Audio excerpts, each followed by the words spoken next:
ناظرین،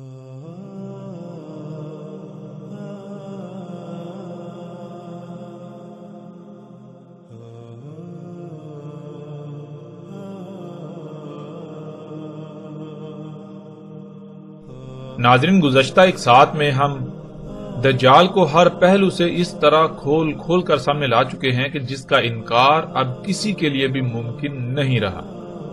یہاں تک کہ وہ لوگ جن کا عقیدہ و نظریہ یہ تھا کہ دجال کا ذکر قرآن میں کہیں بھی نہیں، یوں کچھ لوگ دجال کا سرے سے انکار کر دیتے رہے، اور اکثریت اس عقیدے و نظریے کا فائدہ یوں حاصل کرتی رہی کہ روایات کی من پسند تشریحات کر کے اپنی مرضی کے مطابق دجال کا حلیہ بنا کر اکثریت کو اسے ماننے پر مجبور کرتی رہی۔ کوئی بھی ان کی منچاہی تشریحات و تعویلات کے خلاف چاہ کر بھی سوچ نہیں سکتا تھا۔ اگر کوئی ایسا کرنے کی جرات کرتا تو اس پر فتووں کی بوچھاڑ کر دی جاتی۔ لیکن اب ان دونوں طبقوں کی حقیقت بالکل کھل کر سامنے آ چکی ہے، کیونکہ ہم نے نہ صرف یہ بات ہر پہلو سے سامنے لائی کہ قرآن تو سارے کا سارا صرف دجال سے ہی متنبع کر رہا ہے اور قرآن سے دجال کو بالکل کھول کر رکھ دیا، بلکہ اس کے علاوہ روایات سے بھی دجال کو ہر پہلو سے کھول کھول کر رکھ دیا، جس سے نہ صرف قرآن کی غیر معمولی حقانیت کا کھل کر اظہار ہوتا ہے، بلکہ محمد رسول اللہ صلی اللہ علیہ وآلہ وسلم کی ایسے تصدیق ہوتی ہے کہ ان کی ذات پر اعتراضات اٹھانے والے منہ چھپانے کے قابل بھی نہ رہیں کہ آج کے حالات و واقعات کا 14 صدیاں قبل اس طرح کھول کھول کر ذکر کیا جیسے کوئی آنکھوں دیکھا حال بیان کر رہا ہو۔ موجودہ ایجادات، یہ غیر معمولی امور جن کے بارے میں آج سے چند صدیاں قبل تصور کرنا بھی محال تھا، ان ایجادات و امور کے بارے میں جس طرح کھول کھول کر آج سے 14 صدیاں قبل بیان کر دیا تھا، یہ انتہائی غیر معمولی بات ہے۔ ایسا کوئی بھی عام شخص نہیں کر سکتا، وہ اس کا تصور تک بھی نہیں کر سکتا تھا۔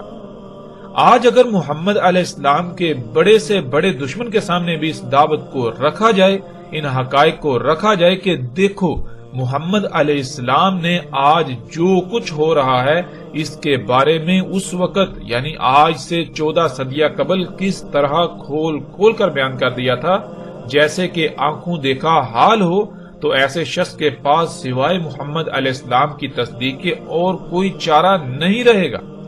دنیا کا کوئی بھی شخص محمد علیہ السلام کی ذات پر یا قرآن پر انگلی تک نہیں اٹھا سکے گا۔ ناظرین، آج ایک بڑی تعداد میں ایسا طبقہ موجود ہے جو خود کو دین کا ٹھیکیدار سمجھتا اور کہلواتا ہے۔ وہ لوگ قرآن اور محمد رسول اللہ صلی اللہ علیہ وآلہ وسلم کے الفاظ کی روشنی میں اتنا سب کچھ واضح ہو جانے کے باوجود بھی ماننے کو تیار ہی نہیں، صرف اس لیے کہ ان کی دکانداریاں بند نہ ہو جائیں، اور جن اونچی اونچی مسندوں پر بیٹھ کر انسانیت کو دونوں ہاتھوں سے لوٹ رہے ہیں، ان کا استحصال کر رہے ہیں، دین کی خدمت کے نام پر عیاشیوں میں مصروف ہیں، جو اپنے ہاتھ سے ایک لقمہ بھی کما کر کھانا پسند نہیں کرتے، صرف اس لیے لوگوں کو حق سے روک رہے ہیں کہ کہیں ان کی دکانداری بند نہ ہو جائے، اور الٹا لوگ اس بارے میں سوالات نہ کرنا شروع ہو جائیں ان سے جن کے جوابات اس طبقے کے پاس نہیں ہیں۔ ان کے پاس دلیل ایک بھی نہیں سوائے جھوٹ اور دجل کی بنیاد پر محض ضد، حسد، بغض اور دشمنی میں طرح طرح کی سازشوں سے کام لے رہے ہیں، الفاظ کے ہیر پھیر سے اور طرح طرح سے لوگوں کو حق سے روکنے کے علاوہ اور کام نہیں ان کے پاس۔ لیکن ہم اس طبقے کو یہ بتا دیتے ہیں کہ ہم حق کو بالکل کھول کھول کر رکھیں گے، خواہ کچھ بھی ہو جائے، ہمیں اس کی پرواہ نہیں ہے۔ ناظرین، دجال پر قرآن اور محمد رسول اللہ صلی اللہ علیہ وآلہ وسلم کے الفاظ کی روشنی میں کھل کر بات ہو چکی، مزید بھی بات کریں گے آئندہ ایک ساتھ میں، لیکن فی الحال ہم اس موضوع پر بات کریں گے کہ دجال مکہ و مدینہ میں داخل نہیں ہو سکے گا۔ جیسا کہ ہم پچھلی ایک ساتھ میں یہ بات کئی بار کر چکے ہیں کہ عربی دنیا کی واحد ایسی زبان ہے جس کا ترجمہ دنیا کی کسی بھی زبان میں ممکن نہیں ہے۔ ترجمہ کہتے ہیں کسی بھی زبان کا دوسری زبان میں متبادل لفظ۔ دنیا میں کوئی ایک بھی ایسی زبان نہیں ہے جو مکمل عربی کے متبادل کے طور پر اپنا وجود رکھتی ہو۔ اس لیے قرآن یا پہلے ادوار کی اصل خالص عربی کا ترجمہ کسی بھی صورت ممکن نہیں ہے۔ اگر ایسا کیا جائے گا تو اس سے سوائے گمراہی و جہالت کے کچھ ہاتھ نہیں آئے گا، اور دنیا و آخرت میں سوائے خسارے اور پچھتاوے کے کچھ حاصل نہیں ہوگا۔ ہاں البتہ عربی کے معنی ضرور بیان کیے جا سکتے ہیں، اور یہ بات یاد رکھیے کہ معنی ترجمے کو نہیں کہا جاتا، بلکہ معنی کسی لفظ کو بیان کرنے، مطلب یہ کہ اس کو کھولنے کے لیے استعمال کیے جانے والے الفاظ کے مجموعے کو کہا جاتا ہے۔ اور یہی وجہ ہے کہ اللہ سبحانہ و تعالیٰ نے قرآن کو عربی میں اتارا۔ عربی فطرت کی زبان ہے، نہ کہ محض الفاظ پر مشتمل ان چند سطور یا محاوروں کا نام ہے جس کی بنیاد پر انسان ایک دوسرے سے مخاطب ہوں، ان کو جانے پہچانے یا پھر زندگی گزارنے کے لیے ایک دوسرے سے بات کر سکیں۔ ایسا ہرگز نہیں ہے۔ عربی ایسی زبان نہیں ہے، بلکہ عربی فطرت کی زبان ہے۔ مثال کے طور پر قرآن میں اللہ سبحانہ تعالیٰ نے کہا یولج اللیل فی النہار ویولج النہار فی اللیل۔ اب اس کا ترجمہ خواہ بڑے سے بڑا عرب دان کیوں نہ ہو، وہ کیسا ہی کیوں نہ کر لے، اس کا ترجمہ اس وقت تک ٹھیک نہیں ہو سکتا جب تک کہ ایک شخص جسے بے شک عربی نہ آتی ہو وہ اپنی آنکھوں سے یہ نہ دیکھ لے کہ کس طرح سے زمین کا وہ حصہ جہاں پر لیل ہوتی ہے اس کو روشنی میں لے جایا جاتا ہے، پھر اس کو اندھیرے میں لے جایا جاتا ہے، اور یہ سلسلہ مسلسل چل رہا ہے۔ اب جو شخص بے شک اسے عربی نہ آتی ہو، وہ چائنیز بولتا ہو، جانتا ہو، عربی سے بالکل واقف نہ ہو، اگر وہ یہ منظر اپنی آنکھوں سے دیکھ لیتا ہے یا اگر غور و فکر کر کے کائنات میں اللہ کی آیات میں غور و فکر کر کے یہ جان لیتا ہے کہ دن اور رات کس طرح ہو رہے ہیں، تو دنیا کا بڑے سے بڑا عرب دان بھی اس کے سامنے آ جائے، وہ یولج کو کچھ بھی معنی کرے، وہ معنی ناقابل قبول ہوں گے۔ اس کے برعکس وہی بات تسلیم کی جائے گی کہ جو ایک غیر عرب نے اپنی آنکھوں سے دیکھی، اپنے دل کی آنکھوں سے دیکھی، جس نے غور و فکر کیا اور اس کے اوپر حقیقت کھل گئی، اسے پتا چل گیا کہ یولجو کسے کہتے ہیں۔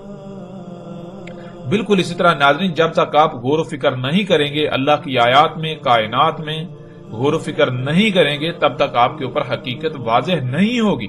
اگر آپ ترجمے کی بنیاد پر دین کو یا کسی بھی شے کو سمجھنے کی کوشش کریں گے تو تراجم آپ کو اصل نقطے یا حقیقت تک نہیں پہنچائیں گے، بلکہ حقیقت تک پہنچنے کے لیے لازم ہے کہ آپ غور و فکر کریں، اور اللہ سبحانہ تعالیٰ نے قرآن میں بار بار اسی کا حکم دیا کہ غور و فکر کرو، غور و فکر کرو، غور و فکر کرو۔ جو غور و فکر کرتے ہیں وہ اللہ کے قانون میں حیا ہیں، زندہ ہیں، اور جو غور و فکر نہیں کرتے وہ اللہ کے قانون میں اموات ہیں، مردہ ہیں، وہ قبروں میں ہیں۔ اللہ سبحانہ وتعالیٰ انہیں ایک مقام پر اندھے قرار دیتے ہیں، دوسرے مقام پر چوپائے قرار دیتے ہیں، چوپائیوں سے بھی بدتر قرار دیتے ہیں، تیسرے مقام پر اللہ سبحانہ وتعالیٰ انہیں اموات قرار دیتے ہیں کہ وہ حیا ہے ہی نہیں، چوتھے مقام پر اللہ سبحانہ وتعالیٰ انہی لوگوں کو قبروں میں قرار دیتے ہیں۔ اب آپ کن میں اپنا شمار چاہتے ہیں، یہ فیصلہ، یہ اختیار آپ کے ہاتھ میں ہے۔ بہرحال یہ وہ وجہ تھی جس وجہ سے اللہ سبحانہ وتعالیٰ نے قرآن کو عربی میں نازل کیا۔ اس بات کو ذہن میں رکھتے ہوئے ہم آگے بڑھیں گے۔ یہ بات ہم نے اس لیے کی کیونکہ جس موضوع پر ہم بات کرنے جا رہے ہیں اس پر بات کرنے سے پہلے اس بات کا ذہن میں ہونا بہت ضروری ہے۔ اگر اس بات کو ہم ملحوظ خاطر نہیں رکھیں گے تو ہم حقیقت کو نہیں جان پائیں گے، پھر سوائے گمراہی کے، جہالت کے کچھ ہاتھ نہیں آئے گا۔ دجال کے بارے میں محمد رسول اللہ صلی اللہ علیہ وآلہ وسلم نے کہا تھا کہ وہ مکہ و مدینہ میں داخل نہیں ہو سکے گا۔ بعض روایات میں 4 مقامات کا ذکر ہے جن میں مکہ، مدینہ، بیت المقدس اور مسجد طور کا ذکر ہے۔ بہرحال جیسے جیسے ہم آگے بڑھیں گے تو ہم ہر موضوع پر بات کریں گے، لیکن اس وقت ہم بات کریں گے کہ رسول اللہ صلی اللہ علیہ وآلہ وسلم نے کہا تھا کہ دجال مکہ و مدینہ میں داخل نہیں ہو سکے گا۔ تو سب سے پہلے ہم بات کریں گے کہ دجال مدینہ میں داخل نہیں ہو سکے گا۔ بہت سارے لوگوں کا یہ سوال ہے کہ اگر دجال یہی ایجادات ہیں، یہ ٹیکنالوجی ہے، یہ مشینیں ہیں، یہ اشیاء ہیں، تو پھر یہ سب کچھ تو مکہ و مدینہ میں موجود ہے، یہ سب کچھ تو مدینہ میں موجود ہے۔ حالانکہ رسول اللہ صلی اللہ علیہ وآلہ وسلم نے یہ کہا تھا کہ دجال مدینہ میں داخل نہیں ہو سکے گا۔ اس لیے اگر یہ سب کچھ دجال ہے تو یہ مدینہ میں داخل کیسے ہو سکتا ہے؟ اگر وہاں یہ سب کچھ موجود ہے تو اس کا مطلب یہ ہے کہ یہ دجال نہیں ہو سکتا، یا پھر اگر یہی دجال ہے تو پھر یہ واضح کیا جائے کہ ایسا کیوں کر ہوا کہ دجال مدینہ میں داخل ہو گیا۔ ناظرین، محمد رسول اللہ صلی اللہ علیہ وآلہ وسلم کے ان الفاظ کو عربی پر عبور نہ ہونے یا عربی کی حقیقت سے ناواقفیت کی وجہ سے ایسے استعمال کیا جانے لگا کہ دنیا میں انسانوں کی اکثریت گمراہی کا سودا کر بیٹھی، یعنی کہ پوری دنیا میں لفظ مدینہ کو ایک بستی سے منسوب کر کے ایسے پھیلا دیا گیا کہ کسی کو حقیقت کا علم ہی نہیں کہ مدینہ کسے کہتے ہیں۔ مدینہ عربی کا لفظ ہے، مدینہ کسے کہتے ہیں کسی کو اس کا علم ہی نہیں۔ ناظرین، دنیا میں ایک کہاوت بولی جاتی ہے کہ جھوٹ اتنا بولو کہ تمہیں خود کو بھی شک ہونے لگے کہ کہیں جو تم بول رہے ہو وہ سچ ہی تو نہیں۔ اس محاورے کی حقیقت یہ ہے کہ جب آپ نے ایک غلط بات کو لوگوں کے اذہان میں راسخ کرنا ہو تو اس کے لیے دلائل کا ہونا ضروری نہیں ہے، بلکہ اس بات کا زیادہ سے زیادہ عام کیا جانا ضروری ہے۔ جب بات اکثریت کی زبان پر آ جائے گی تو لوگ خود بخود اسے تسلیم کر لیں گے، دلیل کی طرف ان کی توجہ ہی نہیں جائے گی، کیونکہ اکثریت کے مان لینے یا کہنے کی وجہ سے کوئی بھی دلیل کی ضرورت محسوس ہی نہیں کرے گا، اور اکثریت کا کہنا، اکثریت کا مان لینا یا اکثریت کے الفاظ ہی بذات خود دلیل بن جائے گا۔ پھر جب کبھی اس کے مقابلے میں سچ سامنے آ بھی جائے تو لوگ سچ کو ہر طرح کی دلیل ہونے کے باوجود بھی تسلیم کرنے کے بجائے آگے سے یہی جواب دیں گے کہ یہ بات تو ہم نے پہلے کبھی سنی ہی نہیں، اور اکثریت اس کے برعکس وہی کہتی ہے جو پہلے سے ہم اس بارے میں رائے یا نظریہ رکھتے ہیں۔ یوں سچ کی خود بخود موت ہو جائے گی اور سچ بیان کرنے والوں کو سخت سے سخت حالات کا اور سخت سے سخت رد عمل کا سامنا کرنا پڑے گا۔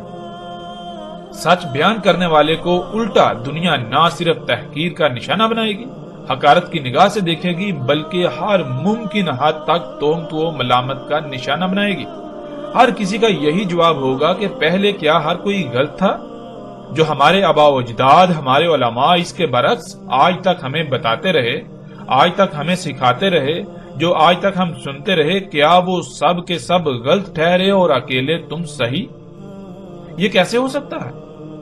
یعنی وہی بات کہ سچ کے لیے خواہ کتنے ہی دلائل کیوں نہ دیے جائیں، کتنے ہی دلائل سے سچ کو سامنے کیوں نہ لے آیا جائے، اسی جواب کا سامنا کرنا پڑے گا کہ پہلے آج تک کیا سب غلط تھے اور اکیلے تم سچے؟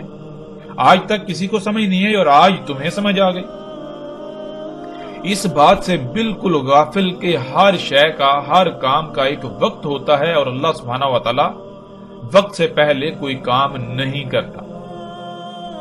ناظرین، بالکل یہی دین اسلام کے ساتھ بھی کیا گیا اور جو ہمارا موضوع ہے وہ بھی اسی کا شکار بنا دیا گیا۔ رسول اللہ صلی اللہ علیہ وآلہ وسلم نے کہا کہ دجال مدینہ میں داخل نہیں ہوگا تو خود کو علماء کہلانے والے طبقے نے عربی کے لفظ مدینہ کے ایک ایسی بستی سے منسوب کیا کہ پوری دنیا کے انسان اس بات کو بھول گئے کہ مدینہ کسے کہتے ہیں۔ ہر کسی کے سامنے مدینہ سے مراد وہی بستی ہے جسے آج لوگ مدینہ کہتے ہیں، حالانکہ حقیقت اس کے بالکل برعکس ہے۔ حقیقت کیا ہے؟ ہم اسے اللہ سبحانہ و تعالیٰ سے سوال کرتے ہیں اور اللہ سبحانہ و تعالیٰ اپنے کلام قرآن کے ذریعے اس کا کھول کھول کر جواب دیتے ہیں۔ ناظرین، مدینہ سے مراد کیا ہے یا مدینہ کسے کہتے ہیں؟ جس بستی کو آج تک مدینہ بنا کر پیش کیا جاتا رہا، آیا کہ وہ واقعتاً مدینہ ہے، مدینہ تھی، یا پھر اس کی حقیقت کیا ہے، اس کا اصل نام کیا ہے، اس کو مدینہ کہا گیا تو کیوں کہا گیا، کب کہا گیا؟ ان تمام پہلوؤں پر بھی بات کریں گے، ہر لحاظ سے کھل کر تفصیل کے ساتھ۔ فی الحال ہم یہ جانتے ہیں کہ مدینہ کیا ہے۔ اللہ سبحانہ و تعالیٰ قرآن میں سورہ ذاریات کی اس آیت میں کہتے ہیں، اور ہر شے سے خلق کیا ہم نے اس کا جوڑا۔ اس قانون کے مطابق لفظ مدینہ کا بھی اللہ سبحانہ و تعالیٰ نے جوڑا بنایا، جو کہ اس کی ضد کریا ہے، اور قرآن میں یہ لفظ بکثرت استعمال ہوا ہے۔ آتے ہیں ناظرین لفظ مدینہ کی طرف۔ لفظ مدینہ عربی کا لفظ ہے جو مجموعی طور پر 3 الفاظ کا مجموعہ ہے، جن میں سے 2 الفاظ 2 حروف ہیں اور ایک لفظ 3 حروف پر مشتمل ہے۔ پہلا لفظ جو کہ ایک حرف ہے وہ میم، دوسرا دین تیسرا تے یا ساکت ہے۔ ان تینوں کو جب ملایا جائے تو لفظ مدینہ وجود میں آئے گا۔ عربی کے اصول کے مطابق اس لفظ کے آخر میں آنے والا حرف تے ہے کی آواز دے گا، بشرطے کہ اس کے آگے کسی دوسرے لفظ کا استعمال نہ ہو، یعنی یہ لفظ آگے کسی دوسرے لفظ سے نہ جڑ رہا ہو۔ یعنی اگر تے کسی ایسے لفظ کے آخر میں استعمال کیا جائے جس کے آگے کوئی دوسرا لفظ نہ ہو تو تے ساکت ہو جائے گی، یوں پیچھے محض ہے رہ جائے گی اور اسی کی آواز دے گی۔ جیسے مثال کے طور پر صرف اسی لفظ کو لے لیں، لفظ مدینہ یا المدینہ، جب اس کو لکھا جائے گا تو اس کو اس طرح لکھا جائے گا جیسے آپ سکرین پر دیکھ رہے ہیں، یعنی اس کے آخر میں تے کو لکھا جائے گا، لیکن جب اس کو پڑھا جائے گا تو تے ساکت ہو جائے گی، صرف ہے کی آواز سے پڑھا جائے گا۔ جب اسے پڑھا جائے گا تو تے ہے کی آواز دے گی، اور اگر آگے کسی دوسرے لفظ کے ساتھ جڑ رہا ہو تو پھر تے ساکت نہیں بلکہ تے ہی پڑھا جائے گا۔ مثال کے طور پر جیسے آپ سکرین پر دیکھ رہے ہیں لفظ مدینہ المکرمہ، یعنی کہ لفظ مدینہ اس کے آگے ایک ساتھ دوسرا لفظ جڑ گیا المکرمہ، تو اب تے جو ہے وہ ساکت نہیں ہوگی بلکہ تے ہی پڑھی جائے گی۔ اب آتے ہیں لفظ مدینہ کے معنی کی طرف۔ جیسا کہ ہم پہلے ہی بیان کر چکے ہیں کہ لفظ مدینہ میم، دین اور تے یا ساکت تے یعنی ہے سے مل کر بنا ہے، تو اس میں اصل لفظ دین ہے۔ یوں سب سے پہلے ہم پر فرض ہے کہ اس لفظ کو سمجھیں، ورنہ ہم لفظ مدینہ کو نہیں سمجھ پائیں گے۔ ناظرین، عربی کا یہ اصول ہے کہ جب بھی کسی لفظ کے شروع میں میم استعمال ہوتا ہے، اگر وہ لفظ کے اصل حروف میں سے نہیں ہے، یعنی الگ سے ساتھ میں استعمال کیا گیا ہے، الگ سے ساتھ میں جڑ رہا ہے، تو میم موجودگی کے اظہار کے لیے استعمال ہوتا ہے۔ یعنی جب بھی کسی لفظ کے شروع میں میم استعمال ہوتا ہے تو میم موجودگی کے، کسی شے کی موجودگی کے اظہار کے لیے استعمال کیا جاتا ہے۔ میم کسی شے کی موجودگی کا اظہار کرتا ہے، پھر آگے اصل لفظ آ جاتا ہے۔ پھر اسی طرح عربی کا اصول ہے کہ ہے جو ہے وہ اشارے کے لیے استعمال ہوتا ہے، ہے کا جو حرف ہے وہ اشارے کے لیے استعمال ہوتا ہے، اور تے جو ہے وہ براہ راست جو عوامل ہوتے ہیں ان کے لیے استعمال ہوتا ہے، یعنی کہ وہ کون سی شے ہے جس کی طرف اشارہ کیا جا رہا ہے، براہ راست جب اس کا ذکر کرنا ہو تو ہے نہیں بلکہ تے کا استعمال ہوگا۔ تو ناظرین، اس لفظ میں جو اصل لفظ ہے، اصل لفظ ہے دین۔ دین کے شروع میں میم استعمال ہوا اور اس کے آخر میں ہے استعمال ہوا۔ میم کسی بھی لفظ کے جب شروع میں استعمال ہوتا ہے تو میم موجودگی کا اظہار کرتا ہے۔ اب میم سے مراد کیا ہے؟ میم سے مراد ہے موجودگی کا اظہار، یعنی کچھ موجود ہے۔ کیا موجود ہے؟ آگے لفظ آ جاتا ہے دین۔ جب ان دونوں الفاظ کو ملایا جائے گا تو یہ لفظ بنے گا مدین۔ مدین کے معنی بنیں گے کہ دین موجود ہے۔ اب دین کہاں موجود ہے اس طرف اشارہ کرنا ضروری ہے، یعنی اب سوال یہ پیدا ہوتا ہے کہ دین کہاں موجود ہے، تو جہاں دین موجود ہے اس طرف اشارہ کرنے کے لیے آگے ہے کا استعمال کیا جاتا ہے، یعنی آگے ہے جب آئے گی تو یہ لفظ بن جائے گا مدینہ، یعنی کسی طرف اشارہ کیا جا رہا ہے اور کہا جا رہا ہے کہ یہاں دین موجود ہے۔ اب وہ کون سی جگہ ہے، کون سا خطہ ہے، اگر اس کا نام بتانا ہے یعنی براہ راست اس کا ذکر کرنا ہے تو ہے کی بجائے تے کا استعمال ہوگا، یعنی پھر مدینہ نہیں بلکہ مدینہ المکرمہ یا مدینہ آگے جو بھی وہ ہوگا اس کا نام استعمال کیا جائے گا۔ اگر نام موجود نہیں ہے تو پھر محض اشارے کے لیے تے نہیں بلکہ ہے استعمال کیا جائے گا۔ اب ناظرین، ہم پر سب سے پہلے یہ فرض ہے کہ ہم لفظ دین کو سمجھیں۔ جب تک ہم لفظ دین کو نہیں سمجھ سکیں گے تب تک ہم مدینہ کو نہیں سمجھ سکیں گے۔ دین کیا ہے؟ جب بھی کسی سے سوال کیا جائے تو فوراً یہی جواب ملے گا کہ دین اسلام ہے۔ اور اسلام کیا ہے؟ اس کے لیے پوری دنیا میں پھر انسانوں کے نزدیک ایک خاص نظریہ ہے، ایک عقیدہ ہے کہ باقی مذاہب کی طرح ایک دائرہ ہے جس میں ایک کلمے کے اقرار سے داخل ہونے کا رستہ ہے اور باہر نکلنے کا کوئی رستہ نہیں، یعنی آج پوری دنیا جسے اسلام کا نام دیتی ہے اور پکارتی ہے۔ ہم اس پر تو فی الحال بات نہیں کریں گے، گزشتہ ایک ساتھ میں بھی اس پر مختصراً بات ہو چکی، بلکہ ہم لوگوں کے ان عقائد و نظریات کو ایک طرف رکھتے ہوئے اللہ سبحانہ و تعالیٰ سے اس کا سوال کریں گے اور اللہ سبحانہ و تعالیٰ اپنے کلام قرآن سے اس کا کھل کر جواب دیں گے۔ جب ہم اللہ سبحانہ و تعالیٰ سے یہ سوال کریں کہ دین کیا ہے تو اللہ سبحانہ و تعالیٰ قرآن میں بالکل صراحت کے ساتھ اس بات کا جواب دے دیتے ہیں کہ دین کیا ہے۔ سورہ روم کی آیت نمبر 30 میں اللہ سبحانہ و تعالیٰ کہتے ہیں، پس قائم ہو جا، پس قائم کر اپنے روح کو، تیرا جو روح ہے اسے ہر طرف سے کاٹ کر، تیرا جو روح ہے اسے ہر طرف سے کاٹ کر، ہر طرف سے کاٹ کر بالکل یکسو یک روح ہو جا دین کے لیے، یک روح ہو کر دین کے لیے قائم ہو جا۔ پھر دین کیا ہے؟ اللہ سبحانہ و تعالیٰ اس کا جواب دیتے ہیں، فطرت اللہ، اللہ کی فطرت تھی۔ دین کیا ہے؟ دین وہ فطرت تھی، اللہ کی فطرت۔ کون سی فطرت؟ اس کا بھی اللہ سبحانہ و تعالیٰ آگے جواب دیتے ہیں، التی فطر الناس علیہا، وہ فطرت جس پر اللہ سبحانہ و تعالیٰ نے انسانوں کو فاطر کیا۔ یعنی کہ فطرت کیا ہے؟ فطرت کو اگر جاننا ہے تو غور کرو، پیچھے جاؤ، جب انسانوں کی بنیاد رکھی، جب انسانوں کو دنیا میں لے کر آئے تو اس وقت دنیا کس حالت میں تھی، دنیا میں کیا تھا، کیسا تھا؟ یعنی کہ فطرت کہتے ہیں جس طرح جیسا اللہ سبحانہ و تعالیٰ نے خلق کیا، بغیر کسی رائے برابر بھی تبدیلی کے، بالکل ویسے کا ویسا۔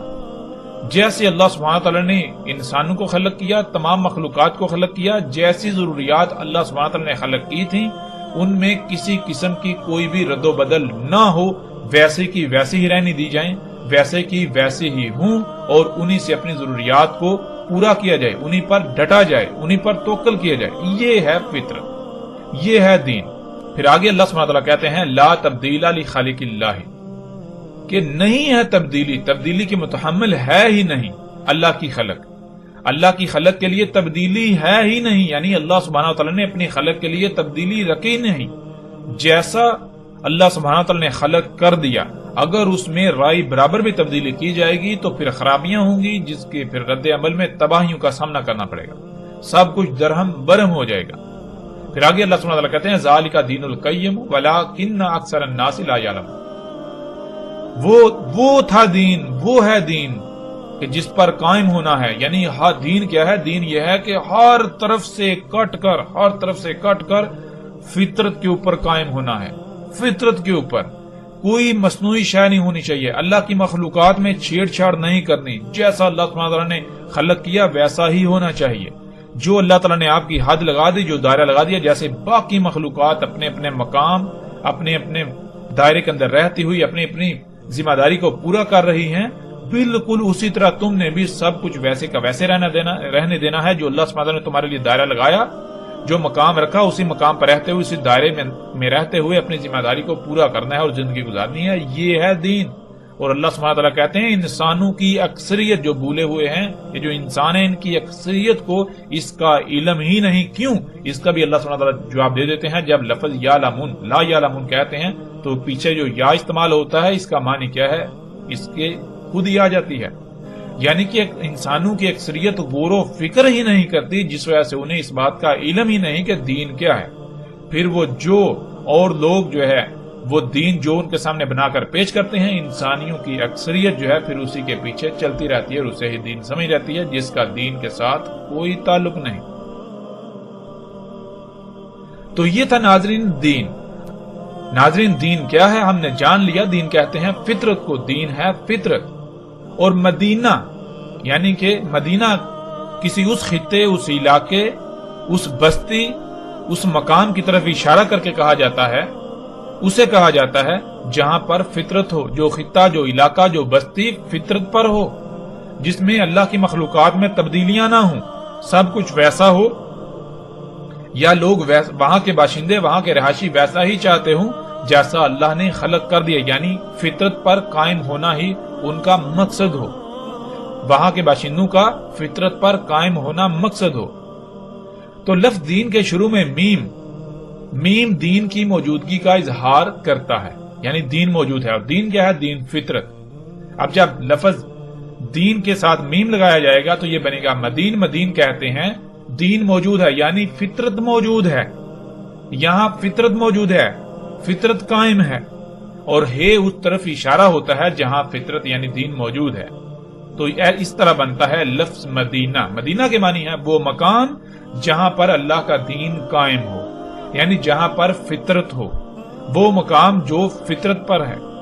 اور اس کا جوڑا جو کہ اللہ سبحانہ وتعالی نے قرآن میں اس کی ضد کے طور پر استعمال کیا, کئی مقامات پر اس کا ذکر آیا ہے, وہ ہے قریہ.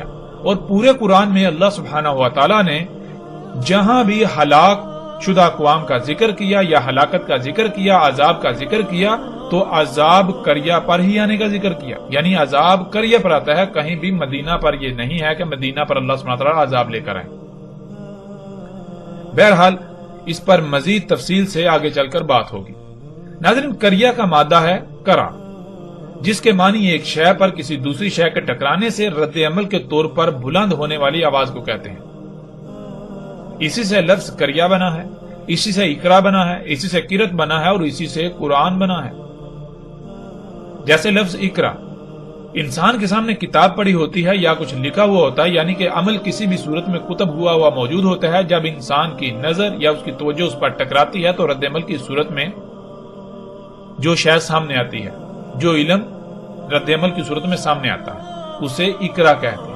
مثال کے طور پر جیسے ایک کتاب جو آپ کے ہاتھوں سے لکھی ہوئی آپ کے سامنے پڑی ہوئی ہے, جب آپ کی توجہ آپ کی نظر اس پر ٹکرائے گی تو رد عمل میں آواز پیدا ہوگی, وہ آواز بھی قرا کہلائے گی.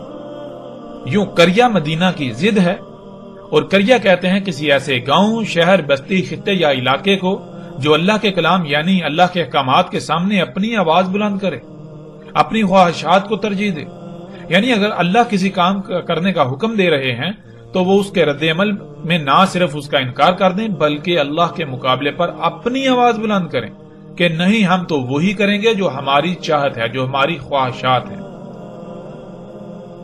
یعنی لفظ قریہ جو ہے یہ مدینہ کی ضد ہے, اور اس کا آسان ترین معنی یہ ہے کہ وہ بستی, وہ خطہ, وہ علاقہ جو فطرت پر نہیں ہے, جہاں پر مصنوعی ہے, جہاں پر انسان کی ضروریات مصنوعی ہیں, غیر فطرتی ہیں, جہاں کے لوگ غیر فطرتی اشیاء پر انحصار کرتے ہیں, اسے قریہ کہتے ہیں. قریہ میں بھی ہے جو ہے یہ اس طرف اشارہ ہے جہاں کے رہنے والے اللہ کے مقابلے پر اپنی آواز بلند کرتے ہیں, یعنی کہ جہاں کے رہنے والے فطرت پر قائم نہیں ہے, یا وہ خطہ, وہ علاقہ, وہ بستی فطرت پر نہیں ہے. جہاں اللہ کا دین قائم نہ ہو, یعنی وہ علاقہ, وہ خطہ جہاں فطرت کی بجائے اس کی ضد ہو, فطرت کی ضد ہو. فطرت کی ضد کیا ہے؟ مصنوعی اشیاء, اللہ کی مخلوقات میں تبدیلی کی ہوئی اشیاء. جو اللہ کی خلق ہے وہ تبدیل شدہ, اللہ کی مخلوقات ہوں لیکن تبدیل شدہ, ان میں تبدیلیاں کی ہوئی. وہاں وہ جو مقام ہوگا, وہ جو بستی, وہ علاقہ, وہ خطہ, وہ جو شہر ہوں گے, وہ جو سوسائٹیاں, معاشرے ہوں گے, انہیں عربی میں قریہ کہا جاتا ہے. اور مدینہ وہ علاقہ, وہ خطہ, وہ بستی جہاں پر فطرت ہو.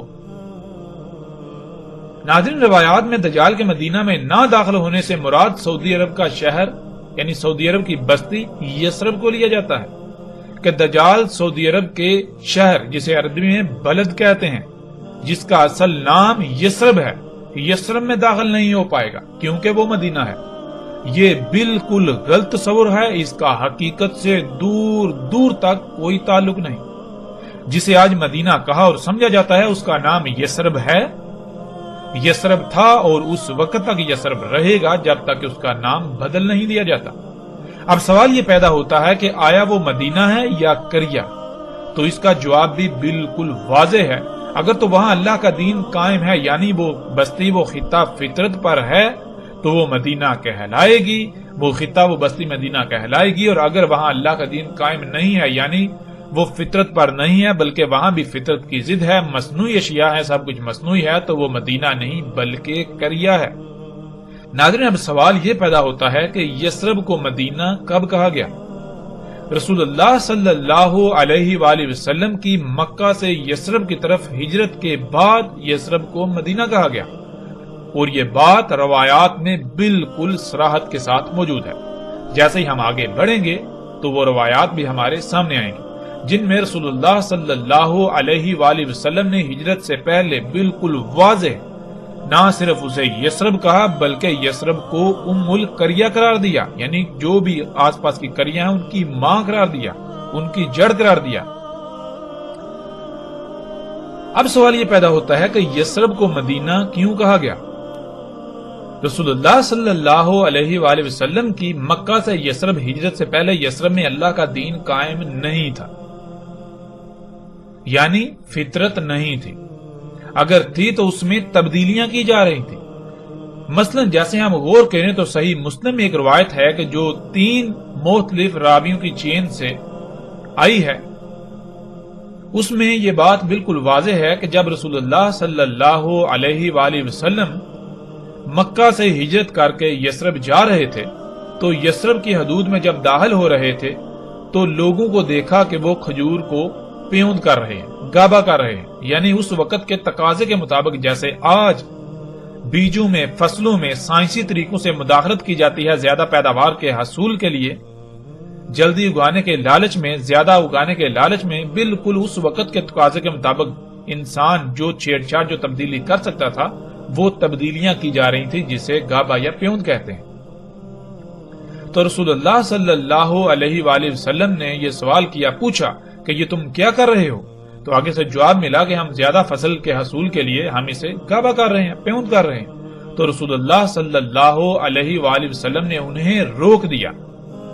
پھر جب سال کے بعد فصل زیادہ نہ ہوئی، فصل کم ہوئی، تو لوگوں نے یہ شکایت کی کہ یا رسول اللہ صلی اللہ علیہ وآلہ وسلم آپ نے روک دیا تھا، گابا کرنے سے منع کر دیا تھا، اس وجہ سے ہماری فصلیں جو ہیں وہ کم ہوئی اور دیکھنے میں بھی وہ بلی نہیں ہیں، اچھی نہیں ہیں۔ تو جواباً رسول اللہ صلی اللہ علیہ وآلہ وسلم نے کہا کہ تم دنیاوی امور کے بارے میں علم رکھتے ہو، میں دین کا علم رکھتا ہوں۔ اب اس سے مراد یہ لے لیا گیا، یہ جو علماء ہیں یا یہ جو طبقہ ہے انہوں نے اس سے مراد یہ لے لیا کہ دین الگ شے ہے اور دنیا الگ شے ہے، اور دنیاوی امور جو ہیں ان میں جو جی چاہیں کریں، ان میں کوئی روک ٹوک نہیں، اور دین جو ہے اس میں چھیڑ چھاڑ نہیں کی جا سکتی، ان میں تبدیلی نہیں کی جا سکتی، اس میں اپنی مرضی نہیں کی جا سکتی۔ اور دین کسے کہتے ہیں؟ جس کا دین کے ساتھ کوئی تعلق نہیں۔ حالانکہ حقیقت کیا ہے ناظرین، جب آپ غور کریں تو حقیقت آپ کے بالکل سامنے آ جائے گی۔ حقیقت کیا ہے کہ آپ غور کریں کہ جب محمد رسول اللہ صلی اللہ علیہ وآلہ وسلم مکہ سے یثرب جا رہے ہیں اور انہوں نے جب دیکھا یثرب میں کہ کھجوروں کو پیوند کیا جا رہا ہے، تو کیا رسول اللہ صلی اللہ علیہ وآلہ وسلم کو یہ نہیں علم تھا کہ یہ کیا کیا جا رہا ہے؟ کیا وہ سب کچھ مکہ کے اندر نہیں ہو رہا تھا؟ مشرکین مکہ اپنی کھجوروں کو پیوند نہیں کرتے تھے؟ کیا مکہ کے اندر کھجوروں کے باغات نہیں تھے؟ مکہ کے اندر بھی کھجوروں کے باغات تھے، وہاں وسیع پیمانے پر نہ صرف کھجوروں کے باغات تھے بلکہ ان کو پیوند بھی کیا جاتا تھا، ان کو گابا کیا جاتا تھا، ان میں مداخلت کی جاتی تھی۔ لیکن وہاں محمد علیہ السلام نے ان کو نہیں روکا، کیوں؟ وہاں ان کا عمل دخل نہیں ہے۔ رسول اللہ صلی اللہ علیہ وآلہ وسلم کو علم ہے گابا کیا ہوتا ہے، ان کو پتا ہے، علم ہے کہ یہ اللہ کی خلق میں تبدیلی کی جا رہی ہے، چھیڑ چھاڑ کی جا رہی ہے، مداخلت کی جا رہی ہے۔ جب وہ یثرب میں داخل ہو رہے ہیں تو انہوں نے اس لیے نہیں پوچھا کہ انہیں علم نہیں ہے کہ یہ کیا کر رہے ہیں، اس لیے ان سے پوچھا یعنی کہ پتا چل یہ کیا کر رہے ہیں، نہیں، رسول اللہ صلی اللہ علیہ وآلہ وسلم کو یہ علم تھا یہ کیا کیا جا رہا ہے، یعنی یہ فطرت میں تبدیلی کر رہے ہیں، یہ اللہ کی خلق میں تبدیلی کر رہے ہیں۔ تو رسول اللہ صلی اللہ علیہ وآلہ وسلم نے سوالیہ انداز میں پوچھا، جیسے مثال کے طور پر ایک بچہ غلط کام کر رہا ہو تو آپ اسے غصے سے سوالیہ انداز میں پوچھیں گے، کہیں گے کہ یہ کیا کر رہے ہو۔ بالکل اسی طرح رسول اللہ صلی اللہ علیہ وآلہ وسلم نے کہا کہ یہ تم کیا کر رہے ہو، تو آگے سے جواب دیا گیا کہ ہم گابا کر رہے ہیں زیادہ فصل کے لالچ میں۔ تو رسول اللہ صلی اللہ علیہ وآلہ وسلم نے کہا کہ اگر تم یہ نہ کرو، اگر یہ تم نہ کرتے تو اس میں تمہارے لیے خیر ہے، اور رسول اللہ صلی اللہ علیہ وسلم نے انہیں روک دیا، منع کر دیا۔ اب کیا رسول اللہ صلی اللہ علیہ وسلم کو یہ نہیں علم کہ وہ جب خود کہہ رہے ہیں کہ زیادہ فصل کے حصول کے لیے، اچھی فصل کے لیے ہم گابا کر رہے ہیں، جب نہیں کیا جائے گا تو ظاہر ہے فصل اچھی نہیں ہوگی، فصل زیادہ نہیں ہوگی۔ جیسے مثال کے طور پر آج اگر کسی کو زمین میں کھادیں ڈالنے سے روکا جائے کیمیکلز اور یہ جو عناصر ہیں جو زمین کو اگانے پر مجبور کرتے ہیں، یہ ڈالنے سے روکا جائے، تو کیا روکنے والے کو یہ نہیں پتا کہ یہ کھاد ہے، یہ کیمیکلز ہیں؟ ظاہر ہے علم ہوگا تو روکے گا نا۔ کیا اسے نہیں پتا کہ ان کیمیکلز، ان کھادوں سے فصل دیکھنے میں بہت اچھی ہوتی ہے، زیادہ ہوتی ہے؟ اسے علم ہے، سب کو علم ہے۔ ہاں اگر وہ روک رہا ہے تو اس لیے روک رہا ہے کہ تم اللہ کی خلق میں تبدیلی کر رہے ہو۔ جب تم اللہ کی خلق میں تبدیلی کرو گے تو پھر یہ فصل کھانے والوں کو بیماریاں لاحق ہوں گی، یعنی کہ جو اللہ نے توازن قائم کیا وہ توازن بگڑ جائے گا۔ اللہ نے تمہیں خلق کیا ہے، اللہ نے انسانوں کو خلق کیا ہے، اللہ نے بشر کو خلق کیا ہے، تمام مخلوقات کو اللہ نے خلق کیا ہے، تو اللہ ہی کو علم ہے کہ ان کے لیے کیا فائدہ مند ہے اور کیا نقصان دہ ہے۔ اس لیے اللہ بھول نہیں گیا تھا، اللہ نے سب کے لیے جو کچھ جیسا خلق کرنا تھا وہ بالکل پرفیکٹ بہترین خلق کیا، جیسی جس کی ضرورت تھی ویسا ہی خلق کیا۔ اب اگر تم اس میں تبدیلی کرو گے تو جان لو اللہ نے ہر شے میں توازن قائم کیا، میزان قائم کیا۔ اگر تم چھیڑ چھاڑ کرو گے، تبدیلی کرو گے تو وہ توازن بگڑ جائے گا، میزان بگڑ جائے گا، میزان میں خسارہ ہوگا، پھر جس سے تباہیاں آئیں گی، خرابیاں ہوں گی، جسے آپ بیماریاں کہتے ہیں۔ جیسے زمین کا توازن بگاڑا تو زلزلے، طوفان، یہ سب کچھ ہو رہا ہے۔ تو رسول اللہ صلی اللہ علیہ وآلہ وسلم کو علم تھا کہ یہ غابہ کر رہے ہیں اور وہ خود کہہ رہے ہیں کہ زیادہ فصل اور اچھی فصل کے لالچ میں، تو جب ظاہر ہے اس لیے کر رہے ہیں، غابہ نہیں کیا جائے گا تو ظاہر ہے فصل اچھی نہیں ہوگی، فصل زیادہ نہیں ہوگی، یعنی دیکھنے میں اچھی نہیں ہوگی، لیکن اس کا جو وہ اندرونی پہلو ہے وہ پرفیکٹ ہوگا، وہ بہت زبردست ہوگا۔ اس کے کھانے یعنی اس فصل کے کھانے سے کوئی آپ کو بیماری لاحق نہیں ہوگی، کوئی خرابی لاحق نہیں ہوگی، آپ کے جسم میں جو توازن ہے وہ نہیں بگڑے گا۔ اس لیے رسول اللہ صلی اللہ علیہ وآلہ وسلم نے منع کیا تھا۔ اور پھر ناظرین تاریخ گواہ ہے کہ اس کے بعد کوئی بندہ یہ ثابت نہیں کر سکتا کہ رسول اللہ صلی اللہ علیہ وآلہ وسلم کی موجودگی میں یا ان کے بعد کھجوروں کو غابہ کیا گیا ہو، یعنی فصلوں کو پیوند کیا گیا ہو، ان میں مداخلت کی گئی ہو۔ یعنی اگر رسول اللہ صلی اللہ علیہ وسلم نے یہ کہا کہ تم دنیا کے امور کے بارے میں بہتر جانتے ہو اور میں دین کے بارے میں، مطلب یہ کہ دین الگ ہے دنیا الگ ہے، تم دنیاوی معاملات کے بارے میں جانتے ہو، تم جو جی چاہے کرتے رہو، دنیاوی امور میں مجھ سے صرف دین کی بات لیا کرو، اگر یہ مطلب تھا تو پھر اس کے بعد لوگوں کو غابہ کرنا چاہیے تھا، لوگوں کو فصلوں کو پیوند کرنا چاہیے تھا۔ لیکن جب ہم تاریخ اٹھا کر دیکھیں تو ہمیں کوئی ایسی شے ملتی ہی نہیں، اور کیسے مل سکتی ہے کہ جبکہ قرآن میں اللہ سبحانہ تعالیٰ خود کہہ رہے ہیں کہ دین کیا ہے، دین ہے فطرت، فطرت کو قائم کرنا ہے، فطرت پر قائم ہونا ہے، فطرت میں چھیڑ چھاڑ، اس میں تبدیلی نہیں کرنی۔ تو جب فطرت میں تبدیلی کی جائے گی تو کیا وہ دین نہیں؟ کیا وہ دین میں تبدیلی نہیں کی جا رہی؟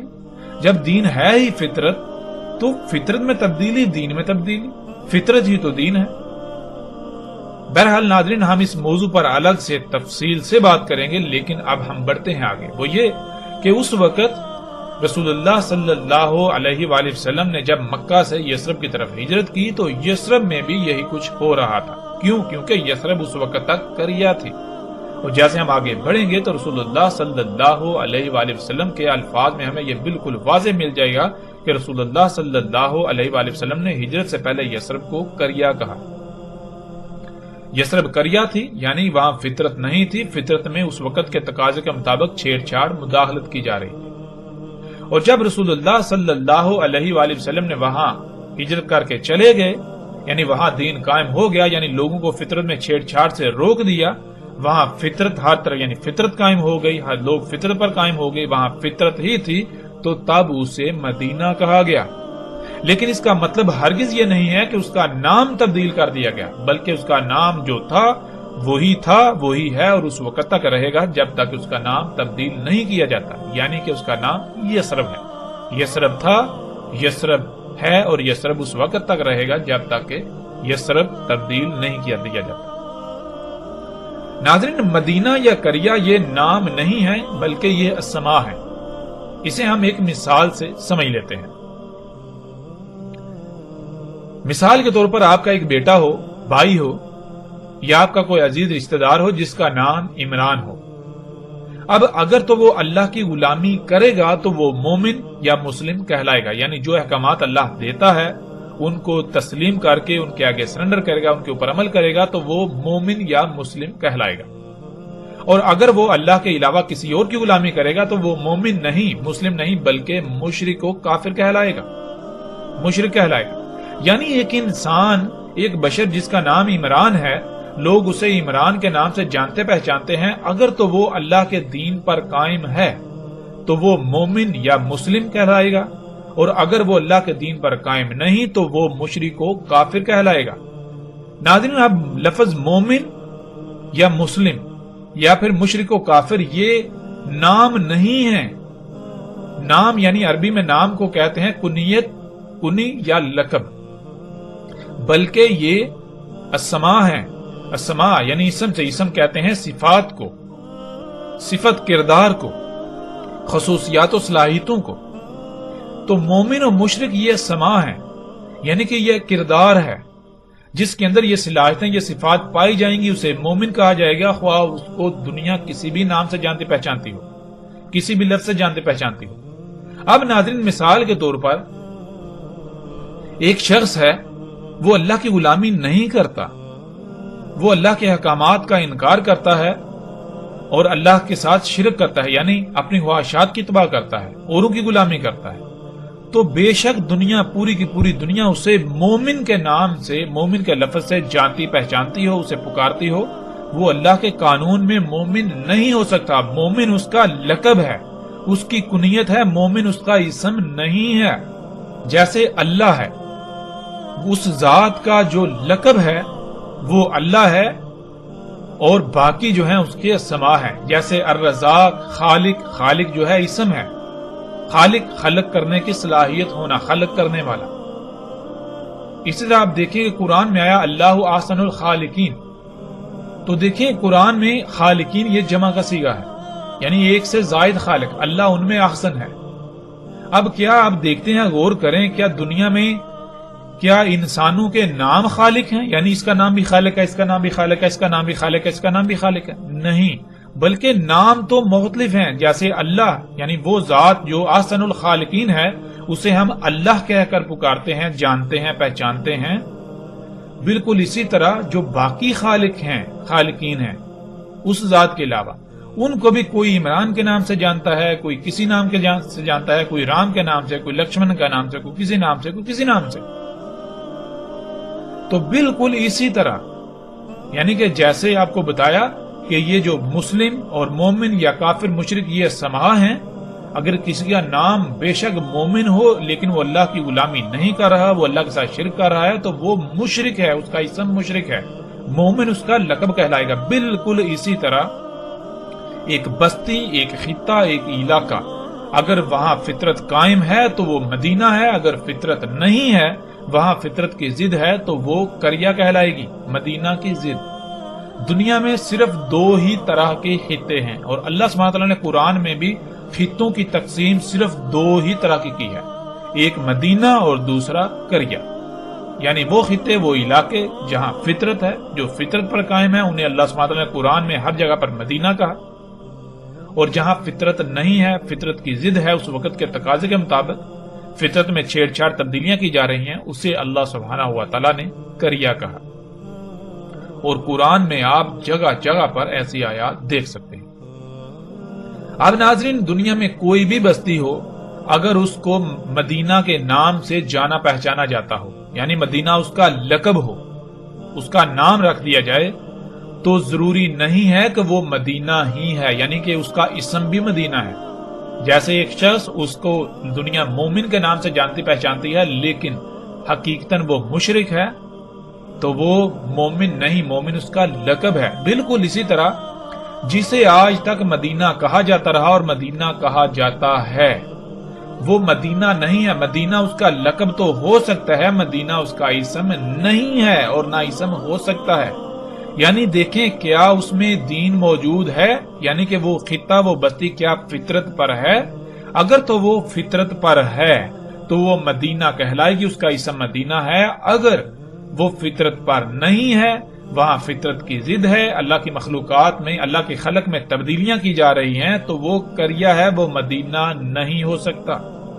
اب ناظرین، اس کے باوجود، ان حقائق کے کھل جانے کے باوجود بھی اگر کوئی بازد رہے کہ نہیں، مدینہ صرف اور صرف یثرب ہی ہے، جو سعودی عرب میں واقع ہے تو پھر لا تعداد سوالات پیدا ہوتے ہیں۔ مثلا قرآن میں مجموعی طور پر 14 مقامات پر لفظ مدینہ کا استعمال ہوا اور ان 14 مقامات کو آپ سکرین پر دیکھ سکتے ہیں۔ ان میں سورہ الاعراف کی آیت نمبر 123، سورہ توبہ کی آیت 110، سورہ توبہ کی آیت 120، سورہ یوسف کی آیت نمبر 30، سورہ الحجر کی آیت نمبر 67، سورہ الکہف کی آیت 19، سورہ الکہف کی آیت 82، سورہ نمل کی آیت نمبر 48، سورہ القصص کی آیت 15، سورہ القصص کی آیت 18، سورہ القصص کی آیت 20، سورہ الاحزاب کی آیت 60 اور سورہ المنافقون کی آیت نمبر 8 شامل ہے۔ ان تمام آیات کو آپ دیکھیں تو ان میں اللہ سبحانہ و تعالی نے لفظ مدینہ کا استعمال کیا ہے۔ ویسے تو ہم ان 14 کے 14 مقامات پر بات کر سکتے ہیں، لیکن اس سے ایک تو موضوع وسیع ہو جائے گا اور دوسری بات یہ کہ سب مقامات پر بات کرنے کی ضرورت ہی نہیں ہے۔ اس لیے ہم صرف ان چند مقامات پر بات کریں گے جو نہ صرف ہمارے موضوع کا احاطہ کریں بلکہ حق بالکل کھل کر سامنے آ جائے۔